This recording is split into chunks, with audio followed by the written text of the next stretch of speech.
शेतकरी मित्रांनो, आपण इथं हळद या पिकाची काढणीचा जो कालावधी असतो तो जवळजवळ येत आहे आणि शेवटचं पाणी होऊन साधारणतः इथं 15 दिवस झाले आहेत. तर हळद पिकावर जो काळी कचरा आतमध्ये जो असतो दोन्ही बेडच्या मध्ये किंवा दोन्ही बेडवर, तो साफसफाई करण्यासाठी आपण इथं कशा प्रकारे करायचं आणि आतमध्ये गाजर गवत असेल, दुसरी गवत असतील, अशा प्रकारे हे सर्व कापून इथं अशा प्रकारे बांधावर टाकावं लागतात.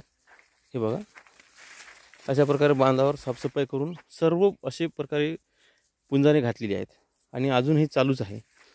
कारण हळदीला आतमध्ये जे गवत जर असेल तर त्यावेळेस हवा लागत नाही, सूर्यप्रकाश आतमध्ये पोहोचत नाही, त्यामुळं उशीर लागू शकतो वाळण्यासाठी. तर त्यासाठी आपल्याला साफसफाई करणं सर्वात महत्त्वाचं असते. आणि जर आपण साफसफाई केली नाही तर उशीर लागल्यामुळं आपली हळदी जी काढायचा जो कालावधी आहे तो अजून पुढे जाऊ शकतो.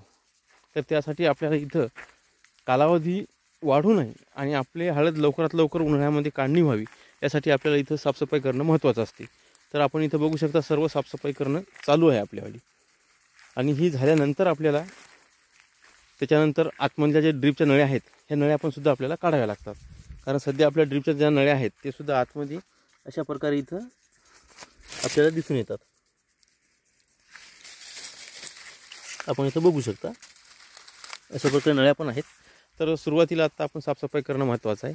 साफसफाई केली म्हणजे सूर्यप्रकाश आणि त्याच्यानंतर हवा ही आतमध्ये गेल्यानंतर हळदीची पानं हे लवकर सुकले जातात आणि वाढतं तापमान जे आहे ते आता वाढलेलं आहे.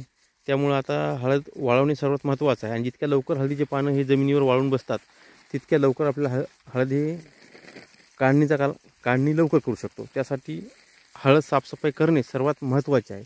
तर हा जो पिरियड आहे तो हा पिरियडच हळद साफसफाई करण्याचा आहे.